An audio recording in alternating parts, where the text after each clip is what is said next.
पंचतंत्र की कहानी। नीला सियार। एक बार की बात है, जंगल में बहुत तेज हवा चल रही थी। तेज हवा से बचने के लिए एक सियार पेड़ के नीचे खड़ा था और तभी उस पर पेड़ की भारी शाखा आकर गिर गई। सियार के सिर में गहरी चोट लगी और वो डर कर अपनी मांद की ओर भाग गया। उस चोट का असर कई दिनों तक रहा और शिकार पर नहीं जा सका। खाना न मिलने से सियार दिन प्रतिदिन कमजोर होता जा रहा था। एक दिन उसे बहुत तेज भूख लगी थी और उसे अचानक एक हिरन दिखाई दिया। सियार उसका शिकार करने के लिए बहुत दूर तक हिरन के पीछे दौड़ा, लेकिन वह बहुत जल्दी थक गया और हिरन को नहीं मार पाया। सियार पूरे दिन भूखा प्यासा जंगल में भटकता रहा, लेकिन उसे कोई मरा जानवर भी नहीं मिला जिससे वह अपना पेट भर सके। जंगल से निराश होकर सियार ने गांव की ओर जाने की ठानी। सियार को उम्मीद थी कि गांव में उसे कोई बकरी या मुर्गी का बच्चा मिल जाएगा, जिसे खाकर वह अपनी रात काट लेगा। गांव में सियार अपना शिकार ढूंढ रहा था, लेकिन तभी उसकी नज़र कुत्तों के झुंड पर पड़ी जो उसकी ओर आ रहे थे। सियार को कुछ समझ में नहीं आया और वो धोबियों की बस्ती की ओर दौड़ने लगा। कुत्ते लगातार भौंक रहे थे और सियार का पीछा कर रहे थे। सियार को जब कुछ समझ नहीं आया तो वह धोबी के उस ड्रम में जाकर छुप गया जिसमें नील घुला हुआ था। सियार को न पाकर कुत्तों का झुंड वहां से चला गया। बेचारा सियार पूरी रात उस नील के ड्रम में छुपा रहा। सुबह सवेरे जब वह ड्रम से बाहर आया तो उसने देखा कि उसका पूरा शरीर नीला हो गया है। सियार बहुत चालाक था।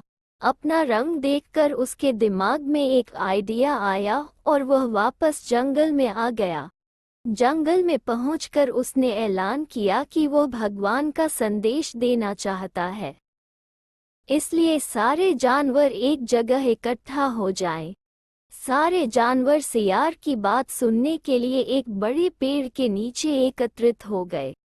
सियार ने जानवरों की सभा में कहा, क्या किसी ने कभी नीले रंग का कोई जानवर देखा है?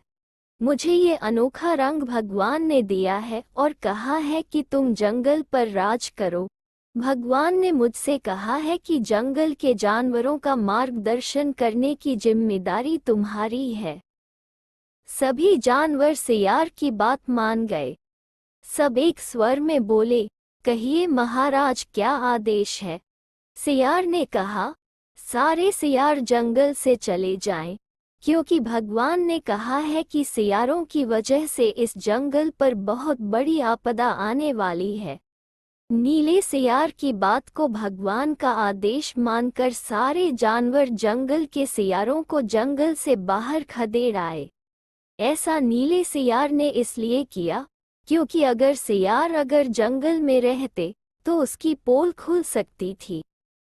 अब नीला सियार जंगल का राजा बन चुका था।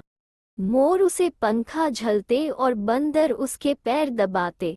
सियार का मन किसी जानवर को खाने का करता तो वह उसकी बलि मांग लेता। अब सियार कहीं नहीं जाता था, हमेशा अपनी शाही मांद में बैठा रहता और सारे जानवर उसकी सेवा में लगे रहते।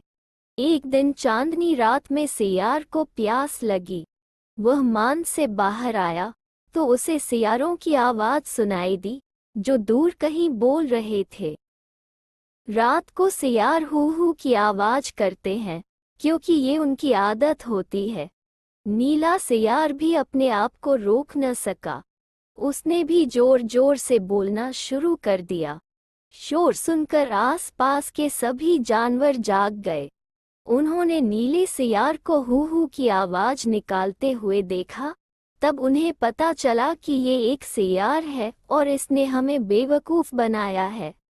अब नीले सियार की पोल खुल चुकी थी। ये पता चलते ही सारे जानवर उस पर टूट पड़े और उसे मार डाला। कहानी से सीख, हमें कभी झूठ नहीं बोलना चाहिए। एक न एक दिन पोल खुल जाती है। किसी को भी ज्यादा दिनों तक बेवकूफ नहीं बनाया जा सकता है।